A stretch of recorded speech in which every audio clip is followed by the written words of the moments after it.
મેં જે જાણકારી લીધી એ પ્રમાણે એ સરઘસ નથી કાઢ્યું, પરંતુ કોઈ પણ પ્રકારનો બનાવ ઇન્સિડન્ટ્સ બને, ગુનો બને એટલે એનું રિકન્સ્ટ્રક્શન થાય. રિકન્સ્ટ્રક્શન હતું. તમે કદાચ જોયું હશે તો પોલીસ અથવા તો આરોપીઓ જે અત્યારે નોંધવામાં આવ્યા છે, ક્યાંય તમને એવી બોડી લેંગ્વેજ પણ જોવા નહીં મળે કે એમના ઉપર ક્યાંય બળજબરી થઈ હોય, અત્યાચાર થયો હોય, પરંતુ ઘટનાનું પુનઃ કેવી રીતે થઈ એનું રિકન્સ્ટ્રક્શન હતું.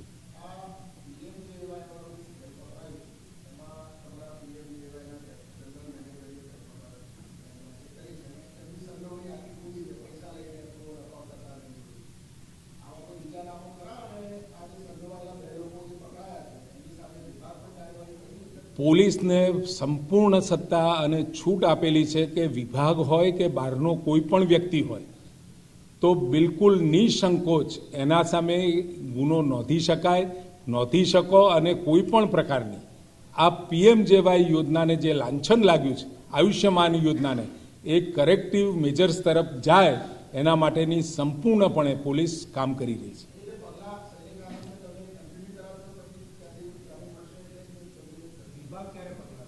વિભાગ ચોક્કસ પગલાં લેશે.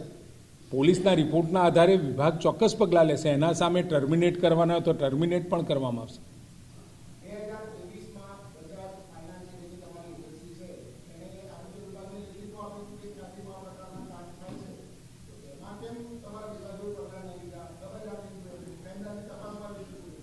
ભાઈ આવું થયું છે એના કારણે તો આ તપાસની અંદર ક્યાંક ને ક્યાંક કોકની સંડોવણી આવતી હોય.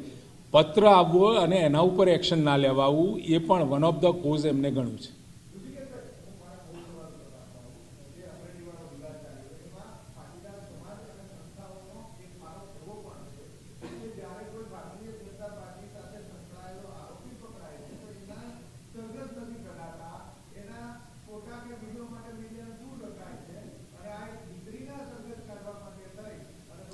આ દીકરીનું સરઘસ નથી. મેં જે માહિતી લીધી એ પ્રમાણે આખી ઘટનાનું રિકન્સ્ટ્રક્શન માટે એ જે આરોપીઓ હતા એની જે તે સ્થળની મુલાકાત લીધેલી છે.